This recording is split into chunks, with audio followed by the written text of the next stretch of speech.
Hey everyone, what's going on? It's Mike Korin with Classic Realty. Welcome to the Lake Barcroft show. Today we are talking about snakeheads. These are invasive fish. They are of pretty much anywhere of tropical descent, but people like to call them Asian, but pretty much all the countries. I've got a version of them for when I was fishing in the Amazon. Side note, they call them jabons because if you pick them up, you can't hold them. They slide out. Jabon in Spanish means soap. The snakehead, we caught our first snakehead inside of Lake Barcroft. A resident did, about a month ago.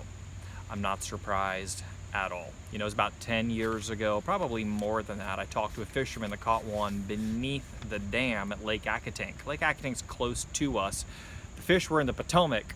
That fish, or the fry of the fish, swam miles and miles up the creek to make it beneath the Accotink Dam. I expected them in here 10 years ago. This does not surprise me at all. 20 years ago, I was working for the U.S. Forest Service in Vail, Colorado. I remember I was out there with my friends. We're driving through the mountains. We read it in the newspaper that the first snakehead in the area was caught inside a little reservoir in Maryland, and everyone was freaking out, and they're saying these things can walk for miles on shore, can live for days out of water. I actually went to a fishing store where people know about fish. This was about 10-15 years ago, and somebody told me that, hey, there's snakeheads in the area. If you have small pets or kids, keep them indoors. Guys, it's nonsense. It's a fish. A fish has a defense mechanism where if there's a drought, it could produce a slime coat and kind of crawl to the next reservoir.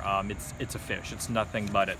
Here's a picture taken from the Maryland, I think, Department of Natural Resources webpage. Here's two fisher women with big smiles on their face. They caught them. I've spent a lot of time in Thailand. It's a very sought after fish to eat in Thailand. They're very edible.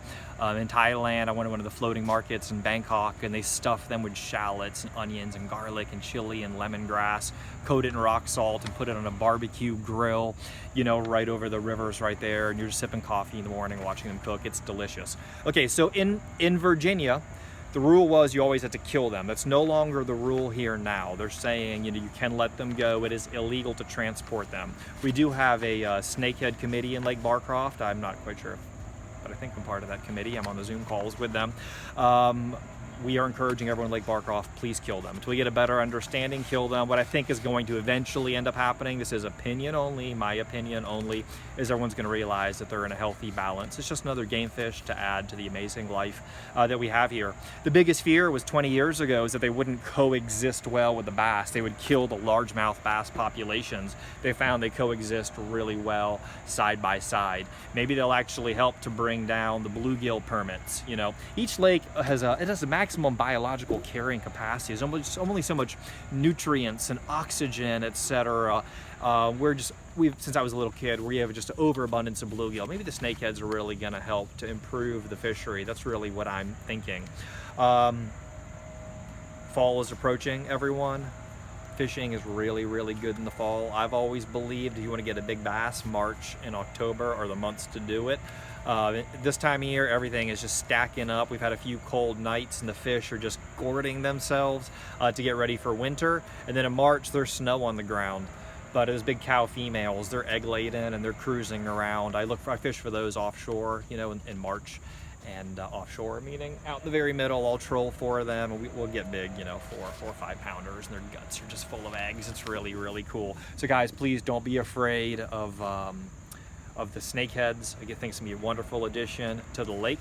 The Snakehead Committee consists of people from the Lake Barcroft Association, the Watershed Improvement District, and just fishermen. Myself, a few other folks. I probably logged 2,000 days. I've been saying that for 5-10 years, 2,000 days. But anyway, I'll say 2,000 days. I've got thousands and thousands of bass in here. If anyone has any questions about fishing the lake, happy to answer them. I'm Mike Korin, Classic Realty. If you don't live here yet, call me up. I'll help you buy a house. And it's a great place to call home. Hope everyone's doing well. Stay safe out there. Bye-bye.